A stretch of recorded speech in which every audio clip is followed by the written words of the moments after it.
Hi you guys, my name is Cyan and welcome back to my YouTube channel.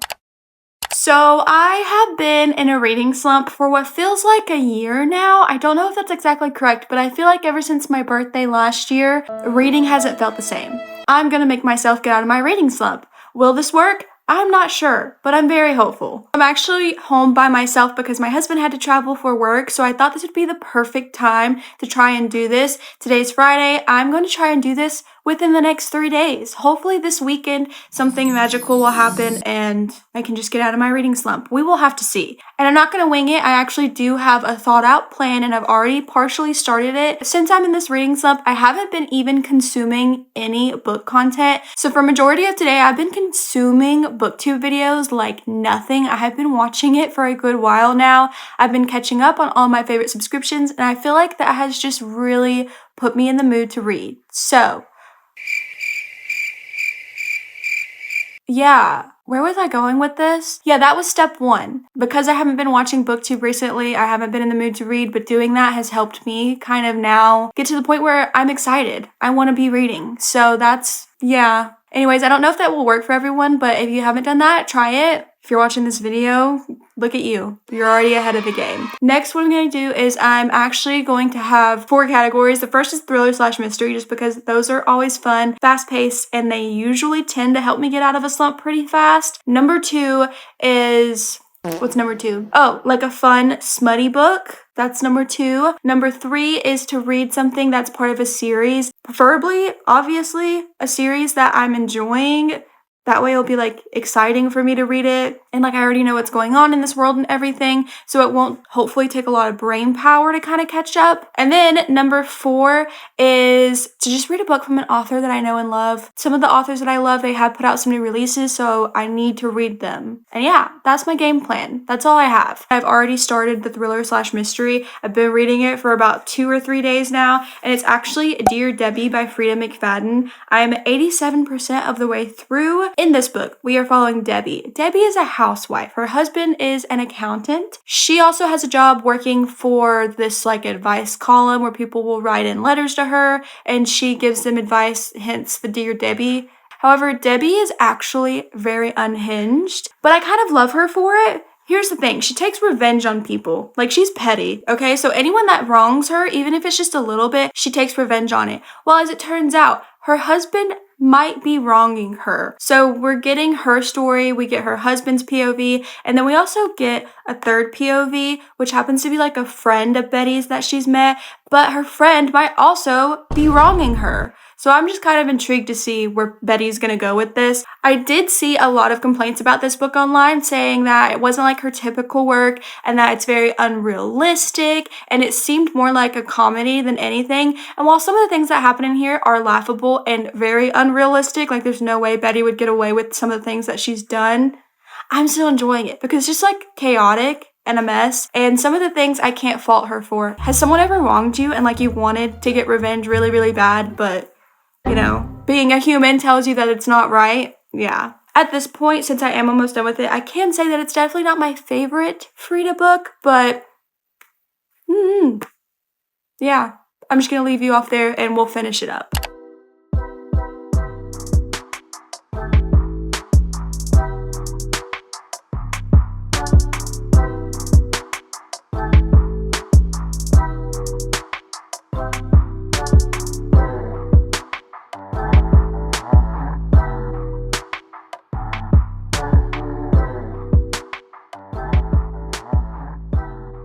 I did finish Dear Debbie by Frida McFadden. I'm gonna have to give this one a 3-star. Was it her best work? Absolutely not. Did it keep me entertained though? It did, just because I was kind of wanting to see where was this gonna go. In my head, I thought it was super freaking predictable, but in typical Frida fashion, there was a plot twist right at the end of the book that honestly I didn't see coming. Was I really trying to figure it out? No, but still didn't see it coming. I thought for sure this was gonna take the most predictable route. And while some parts of it were pretty predictable, it still wasn't bad. It was entertaining. It was exactly what I needed in this moment. It did take me a while to get through it just because, as you could have guessed, I'm in a reading slump. That's that one. Now, though, we're moving on to phase 2, which is a fun, fast, smutty book that I can get through pretty easily. And for that, I decided to pick up Taurus season. Taurus? It is Taurus season, I think, but that's not this book. Anyways, Taurus season. This is by Brynne Weaver. She wrote the Ruinous Love trilogy. I really enjoyed that trilogy. I think they're making a show or a movie out of it, so I'm excited for that. Did I think it was absolutely phenomenal? No, but that's because I typically do like books that have a little bit more depth to them and our characters, and that trilogy was just not that, so I knew that going into it. Can't really fault the author for that. But they were still entertaining, and they were fine and fun, and I'm probably going to say fun a lot in this video. Moving on, this I'm pretty sure is going to be very, very similar. I think this is kind of like a spin-off to that trilogy. I'm pretty sure these characters, or one of them or something, is connected to the other trilogy, but you don't have to read that trilogy first. I think I could be making this up. Anyways, I don't remember much from that trilogy, so if this character is in it, I'm not even going to be able to tell you, but I'll Google it and have an answer right here on the screen. There you go. I haven't filmed a video in so long, I forgot where I was going with that. Let's just go ahead and get into this.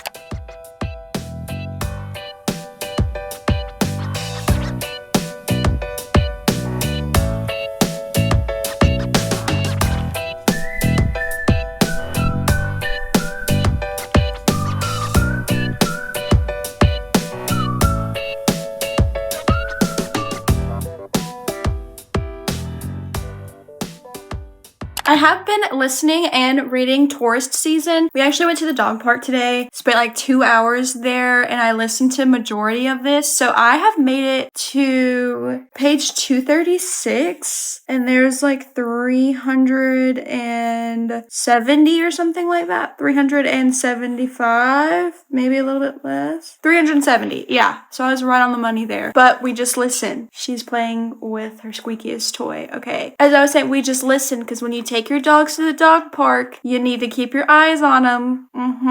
Had some bad experiences with people and their dogs. But anyways, I listened to a good bit of it today, and now I'm ready to just sit down and finish this bad boy up. So in this one, we are following Harper and Nolan. Harper lives in Cape Carnage. This is her little small town. She kind of moved there a few years ago, and while she was there, she met someone who is a serial killer, but he's now an old man, and he is I can never remember if it's Alzheimer's or dementia.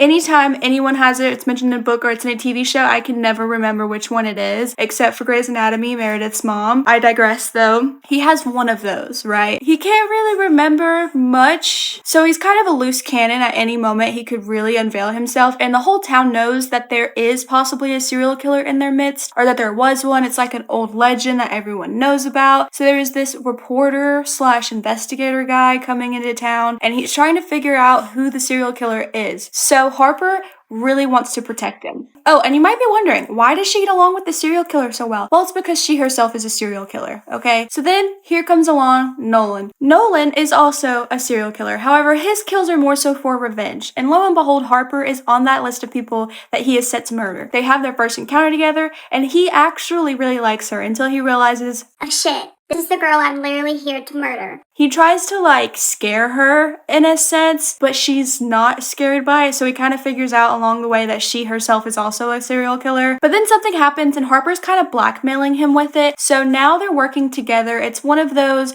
I'm gonna kill you eventually, but just not yet, is kind of what Nolan's putting down, and Harper's like, yeah, we'll see about that. So they're working together, and they're also trying to protect this older gentleman who was a serial killer. And why is this okay to read, you might ask? Well, it's because their kills are done so morally. They kill bad people. That's what always tends to be the case in books like these. So you look past the fact that they're serial killers, and it just kind of makes it fun. And so far, I'm enjoying it. They have definitely already caught feelings for one another, and it does move. Well, actually, it's kind of, I would think, a little bit more slow burn than some of the other books from the Ruinous Love trilogy, but it still just feels a little bit lusty, which isn't my favorite trope, and I really don't have many complaints so far. So yeah, so far so good. I'm gonna keep reading now.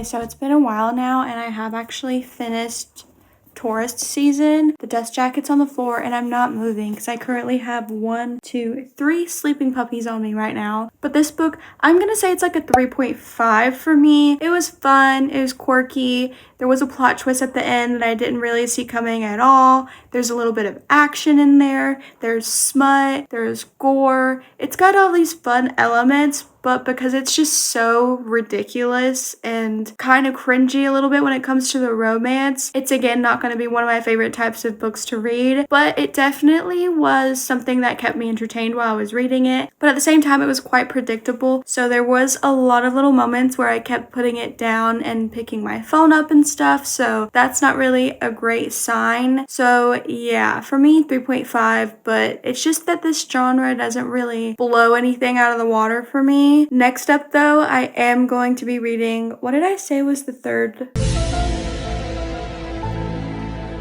The third one is an author that I know and love.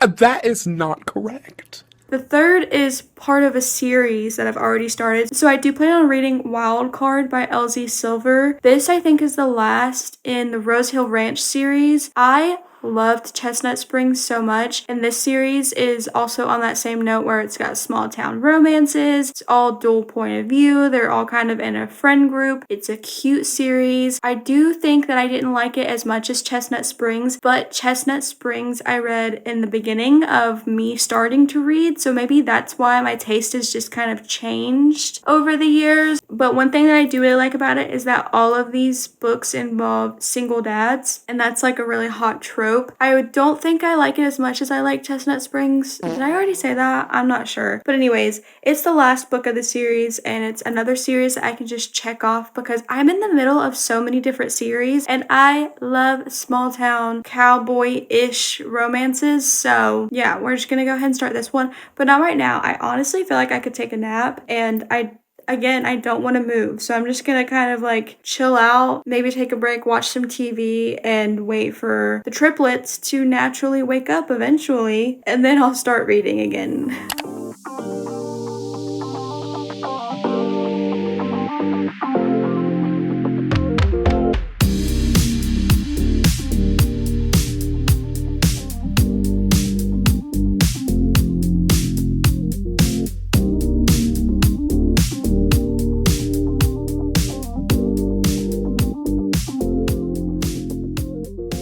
Good morning, everyone. I have made it pretty far into this book. I'm on chapter 37, so I only have this little bit left to read. In this one, we are following Sebastian, who goes by Bash, and Gwen. Sebastian is actually a firefighter. In this small town, there's also this older man named Clyde that he kind of looks after. They're friends. Clyde's like this smart-ass, funny old man, and Gwen is actually a yoga instructor, but she travels for work, so she kind of just like covers classes for people, and it just so happens in this town, someone at the yoga studio is gonna be traveling for a little while and needs a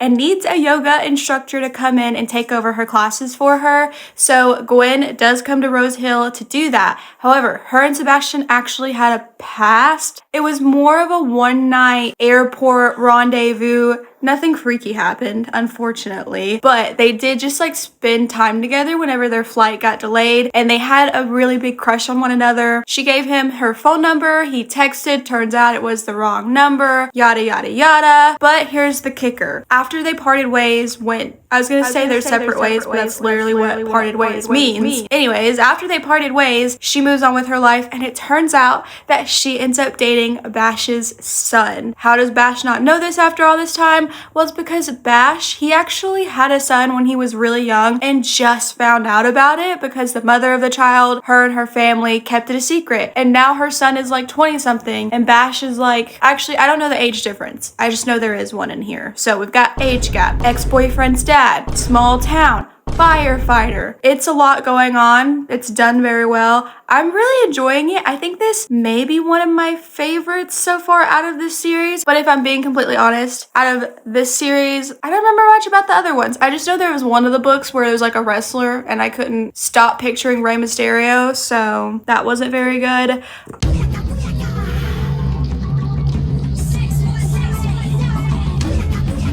yeah, so far so good. I'm gonna just finish it up now. And I think I'm getting out of my reading slump. Let me knock on, well, that's fake wood, but hopefully it still counts. I think I'm getting out of my slump. So hopefully we can continue this course. I don't think I'm quite there yet just because as I'm reading this one, I have been putting it down and picking it back up. And I have been just listening to the audiobook while diamond painting. But here's the thing. I can't really do two things at once. So like while I'm diamond painting, I'm halfway listening to the book, but also my brain at all times is kind of just like, I don't know. That's just how my brain works. But anyways, yeah. Let's finish this one up.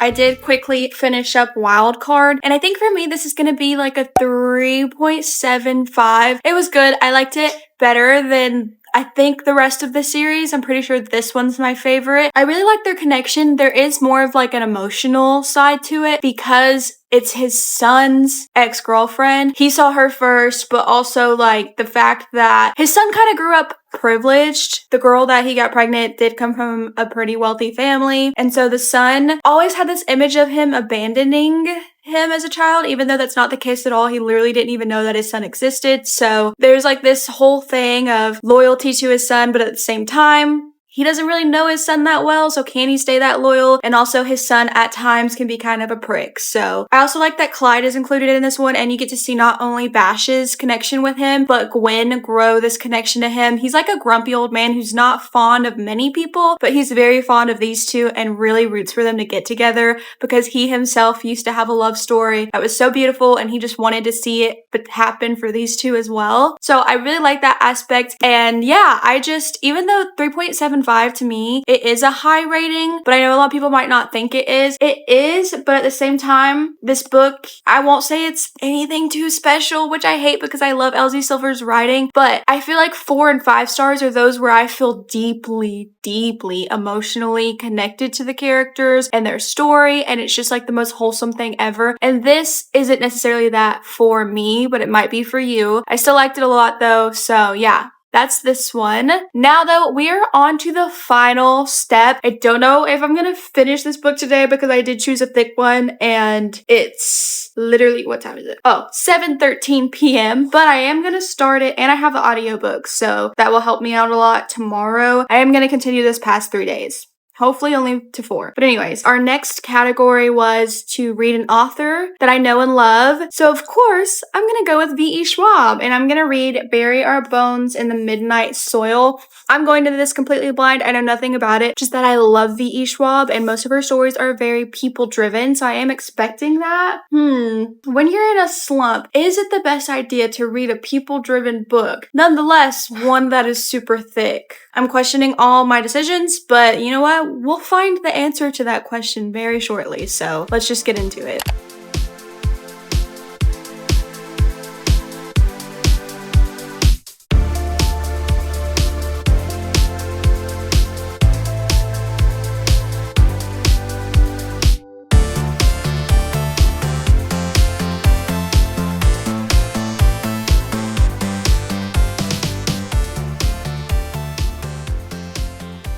Good morning. So I have a little bit of time before work this morning, so I decided I'm going to sit down and read, but first let's talk about where I'm at and Bury Our Bones in the Midnight Soil. I have made it like 130 pages in. In this one, we are following Maria, and it takes place in the 1500s. So Maria, you know what it's like for women during this time period. She does end up getting forced to get married, and she moves to Spain with her new husband and his family. They don't really get along. You're just kind of seeing how miserable it is for her. At the same time, you're realizing that, I think Maria is very much so into women. So that's kind of fun. I don't think I've read a romance yet that's between two women, so I'm interested to see how that plays out and if I enjoy that. And now I did go into this actually completely blind. I had no idea what it was going to be about, but as it turns out, it's about vampires. So that's kind of all I have for you. I know I'm 130 pages in, but it is people driven. It's moving kind of slowly, and she just now got turned into a vampire. So I'm interested to see what happens. There is also another POV that we're getting,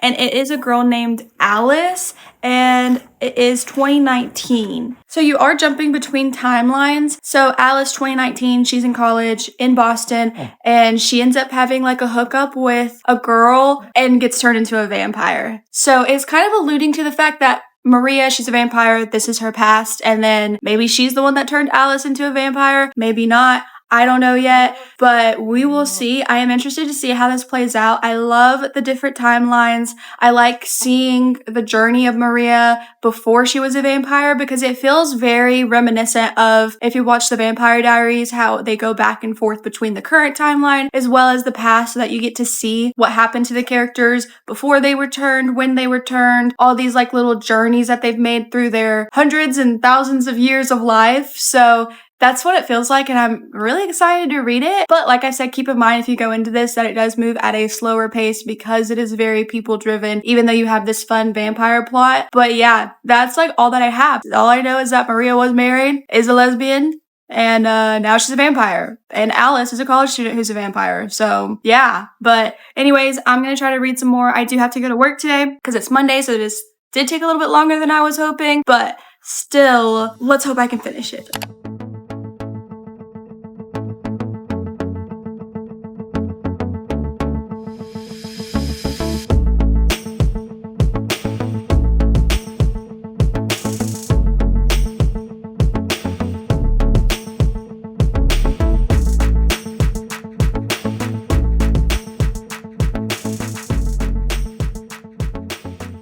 It's now Tuesday, and I quite literally just finished this up this morning, and I have some thoughts. So first off, this is gonna get a 4.5 rating from me. I really enjoyed this book. However, at the very end, it did feel a little bit like a rushed ending, and it also left me feeling like, was this a happy ending? I'm kind of like, damn.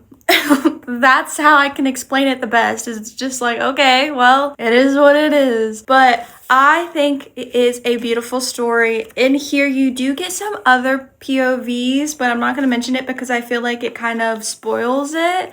I do think that it's a beautiful story. You get the fun vampires, but it's also super deep and emotional, and you learn a lot about these characters. You're understanding why they're the way that they are. There's also like, let me explain the ending part real quick. There's a bad guy in here, right? And two of the girls are going to pair up together to try to kill this vampire who's really ancient. So they come up with a plan and they end up taking down the main bad guy, the villain of the story. But that part is what felt rushed. So there's like a little bit of action at the end, but it felt like it happened too easily as well. So that's not something I really love. I would have liked to see more of these three characters actually interacting in the modern day rather than just a quick boom, boom, boom, done, you know? But anyways, I still really enjoyed it. In here, it describes it as a story about hunger, love, and rage. It's a story about life, how it ends and how it starts, and I just couldn't agree more. V.E. Schwab did it again. She always impresses me. Love, love, love her writing. I will say it's definitely a lot different than my favorites from her,